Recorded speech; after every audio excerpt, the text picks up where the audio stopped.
Hey guys, I'm Aisha, and today we're gonna do a new segment I call the Artist Market, where I just kind of talk about like different products I bought from other artists because I find that fun and like kind of interesting to dissect them as an artist who also likes to sell things to other people.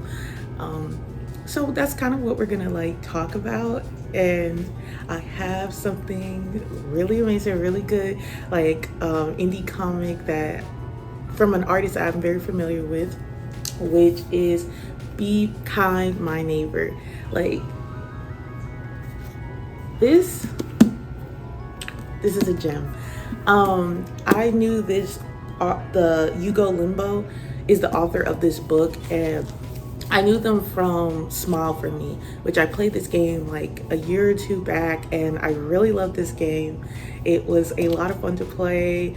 I loved the quirky characters. I made some art about it on my Instagram. I no longer have an Instagram due to Instagram being Instagram, but I did make some like fan art of the game at one point, and I really just loved the game a lot. I thought if you haven't played it, you should play it. The ending is very interesting. It's a little weird, but there's so much creativity that goes into that game that I really enjoyed. And when I heard that the creator had like made their own comic and they were hyping it up, I was like, it's got to be me. You must be talking to me. I'm definitely about to get this book. So I bought this a while back, I think in like the beginning of October or end of September or something like that. I've been meaning to like make this video for a while, so I've kind of forgotten some of the smaller details that I usually want to try to talk about, which is like the shipping, how long that took. But because this book actually came from Silver Sprockets, where it's like a website that sells like a bunch of indie stuff, a lot of indie books and from different artists that you might have known online. It didn't take that long because I think Silver Sprockets is just like its own company. Hugo Limbo is one of the artists that they were representing at the time, and they also were selling a little zine that had character art and character inspiration and concept art and stuff like that. And your girl also bought that. Yes, I was not here to play. I was like, I need to know everything there is to know about this series. And I got this. It was like much cheaper, obviously, than this thick book. This book, I think, was like, I don't know. I'm reading the back because I can't really remember how much it was. Oh, it was like $40, which isn't bad. Honestly, for a book at this size, $40 is really not that bad. And in the long run, I actually really enjoyed the series. I felt like this was an adequate amount of pages to tell the story that Hugo Limbo was trying to tell.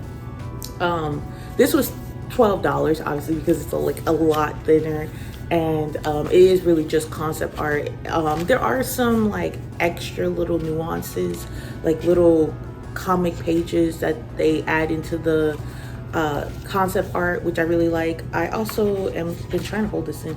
They also gave me like a bookmark. It's not with Hugo Limbo, but it's with like Silver Sprockets. Like they just gave me a bookmark with this one, and some kind of postcard art, which I don't hate. It's not that bad. I just didn't look at it that much because I was like, concept art, let me see that. But I kept it in there because I knew I wanted to talk about those. Oh, so one thing I did forget to mention was that I got a sticker sheet. Yes, I got a sticker sheet of some of the characters in this comic, and I was like, I don't know if I can even use this, I don't know I with stickers, it's really hard for me sometimes because I just like the fact that I have the stickers versus like actually doing anything with it, especially for stuff like this. I'm like, I just want to have it. Like, it should be just mine. But I also had gotten a postcard art from the book as well. And I totally forgot about this until I started looking into the book again. But yeah, like I really appreciate these little touches, stuff like this. I know y'all can't read this, but I just appreciate little ad bits like this that you don't really know you're gonna get until you get it. And it just adds a little bit more to the collector aspect of buying these type of series, especially buying from like artists like this. I find these to be like collectibles in a way. Like, this is a one-of-a-kind piece to me, and I really appreciate it, and I want to keep it as nice as possible, and I like the little knickknacks that I can talk about later in the future. The only thing that's unfortunate about this series is that I don't know if I can really talk about it with people. I should have done this in October, but we're in November now. We're just gonna live with that. Okay, so this is definitely more of like a horror comedy in almost a way. I mean, I wouldn't say it's a comedy, but there are like comedic elements in it. The way that the tagline for the book is kind of like murder, love, cults, and puppets. They're puppets. Ignore that. Because I definitely did. I saw the puppets and I was like, okay. At first, maybe I should explain what the story is about. So like, basically it's about these two people who meet. One of the characters is named Wiggs. Weg. I said Wiggs. Weg. And they like kind of like play music in town or something like that. And they're kind of just traveling from place to place, kind of like a nomadic thing. It's interesting because like the setting seems to be in the 70s, since there's a lot of like 70s influence in the way that Weg is kind of like one of those hippies who kind of travel from place to place, makes money by playing music and like going from town to town or something like that. Where Neighbor, which is the name of the other protagonist, he's a man who's very sweet and nice. Like, people do know him. They regard him with respect, but they find him to be a bit weird. I also thought he was weird because I was like, oh, is he like a puppet? Because I thought he was a puppet because he has like all these stitching on him in the same way a puppet would. So I was just like, oh, is he not real? Like, or is everyone just puppets? Because there's like a lot of puppet theming in Hugo Limpo's work. Even in Smile for Me, there were puppets. So I was just like, oh, so like everyone's puppets or something, but like they don't know they're puppets, or they're self-aware that they're puppets, or is like if you have too much stitching as a puppet, it means you've been torn up too much. I wasn't very sure at first what those stitches were meant to mean, and to be honest, like I feel like I could guess now after reading it what that could mean, but the ending is a little vague, and maybe I just don't have the right understanding about what the stitches are supposed to represent. Maybe it's outside of my realm of understanding, and that's like my ignorance on that part. But I feel like I kind of do get why they're stitching. I just don't want to say anything because this book is still really amazing and you still have a chance to buy it. So I would say, like, if you're curious as to why this character, this person named Neighbor, literally walks around with stitches all the time, and that's just enough for you, definitely read this, because it's very interesting how they like depict why this character has this in the first place. I would also say that like in the story, immediately off the bat, Neighbor is murdering people, and you're not really sure why they're doing that because you don't really know the town that well. You just kind of see him doing stuff that is obviously him going around killing people, but you're not really sure of the context. And then after seeing Neighbor going off and killing someone, going to this I'm gonna call it a cult because I don't know what to call it, but they all like pray to this being or this god or something, and it's like he's sacrificing people to this god. I'm not really sure also what that character represents, because I'm going to call this god a character, even though they're important to the plot, but not important in the way that they interact with the characters too much until up to the very end. But there's definitely something symbolic about that entity, and it talks a little bit more about it in the zine. Like, talking about the concept art for the characters, they talk about it a little bit more there, and it brings a little bit more context to what that is supposed to represent. But I would say that there's definitely a little bit more to it than just what's in here. But basically, Neighbor meets Weg outside and kind of likes their music or something. I think they go home, like Neighbor takes Weg home, and like they kind of start living together. And Weg doesn't really know that they're living with a killer. So that's kind of how the story starts, where Neighbor is actually friendly. He is actually outgoing and respectful of others. The fact he goes out at night and like just kills people for his little cult is weird, is suspicious, but it's also contradictory, because it's not that Neighbor doesn't care about people. You know, like in the first couple pages, you do find out that like how they interact with people and how friendly they are, even though people do treat them a little weird sometimes. He's always respectful. It's never in a way that he's like vengeful. I guess that's not fair. He does take revenge a lot in this story, but I wouldn't say that his total outlook on life is to be, I want to hurt people. Like that's not, I don't think that's really how I see Neighbor, and that's not how I interpreted that character. But I will say that seeing them both grow as two individuals in this story, because they do stay together in the story and their relationship develops in this story, and it's really amazing, which is where the love plot comes into.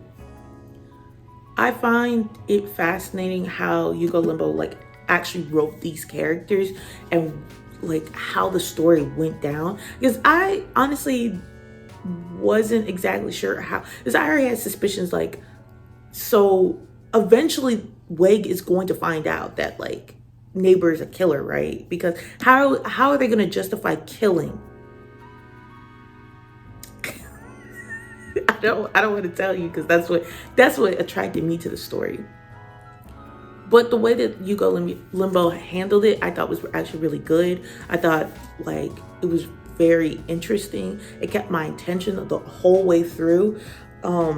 I wish I could say more, because I'm really afraid to like say too much and ruin the mystery aspect of the story, because there is a sort of like background context to a lot of things that are happening, and there are things that I just did not expect to be a plot in the story.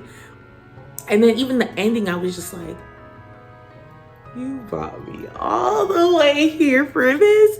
Like, it wasn't even a bad thing. It was just like, how do we end up here? Because I was just enjoying the ride so much. I just didn't think about how we were going to arrive at the end, and what the message was at the end. I thought was actually pretty good. I just didn't expect it. And I really like that. I really appreciate the effort into crafting this story. Like I said, Hugo Limbo is a very talented artist. A lot of the things in this story is definitely a buildup from all the other works that they've done before, because they do also have like a YouTube channel, and they do like animated stuff. They also did like an animated promo for Be Kind My Neighbor. It was really good. I just didn't know what he was trying to say. Like I watched it like twice, and I was still like, I don't know what's happening. I was like, are we in the bayous or something? Are we in the country or something like that? I don't know. But I thought it was really good. It definitely caught my attention, but it didn't give a lot of context as to what I was looking at, and I wasn't really sure what was happening. But I would say like give it a watch before you read this or want to buy this. And then just buy it. You know, this is really good, and it really does give context. I would say that the art scene gives far more context for what we were reading, and I don't really want to show you anything in here because it's like freaking amazing. Like this is amazing stuff. But there's certain character transformations and like descriptions about like how character designs came to be, and there's a little raunchy comic in this. It was very, very sexual. This is an 18 plus book. Please, oh, it's right here. Do not read this if you're not 18 or older. I know if I say that, like, people will probably still try to get something like this, but this is really not made for children at all. Like, literally at all. And a lot of the concepts in the story you wouldn't even understand until you were a lot older anyways. Like, I would say at my big grown age, I was having trouble with some of the concepts that they were trying to display in the story, but I did get a bit of it.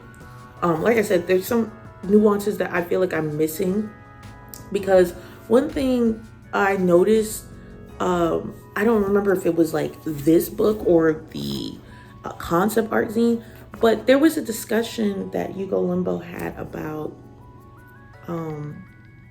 being trans, and I believe that Weg is trans.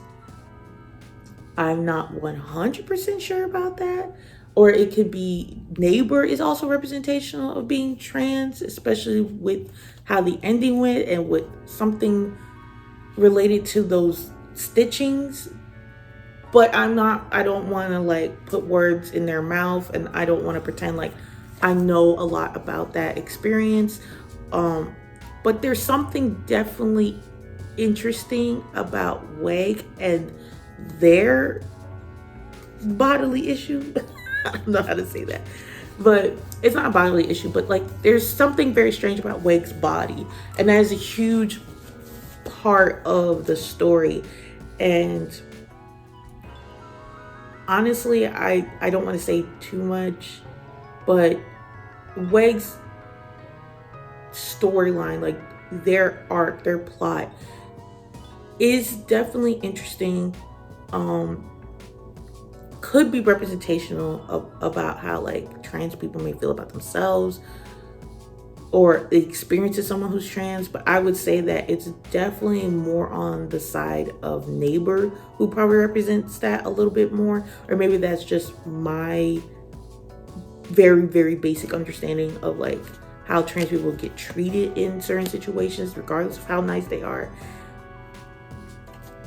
I'm not 100% sure, and like I said, I don't want to put words in people's mouths, but there is some aspects of that and in the story, and I definitely could read some of that in the story looking back. But I don't want to make it seem like the whole story is just about being trans. I don't think that's the case. I think this is really just like a horror, love, cold, like little schlocky book, and it does it well. There's a preface at the beginning of the book that does talk about this, and maybe I am onto something, but saying that both of them are representation of trans experiences, but just in different ways. But this book, talks about that, not in a direct way. Like, it's definitely not off the bat, this is what I mean, like on the nose kind of shit. It's not. Like, you really do need to read this to fully understand that and get a vibe for what that is. And I definitely think that Hugo Limbo did this very well. I really like the way that they characterize Weg and Neighbor, and even a lot of the other townies. Like, I'm gonna call them townies because I can't remember one of their names. I think one of them is the mailman. That guy was funny. I like the mailman. He was a great dude. That was a great character.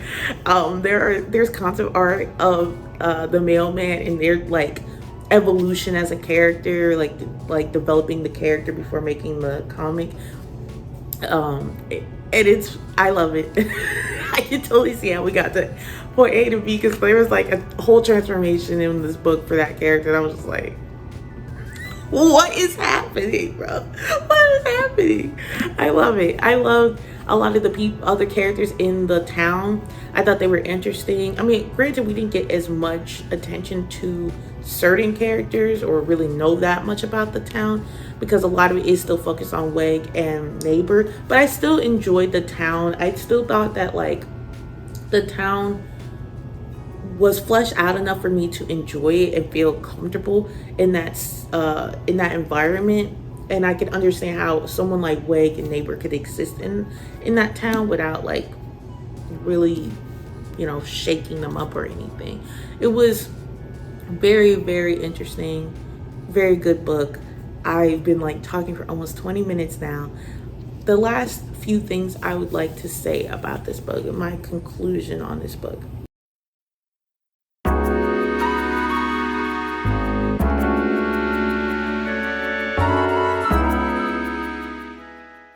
I would say that Hugo Limbo, like I said, is a very talented artist.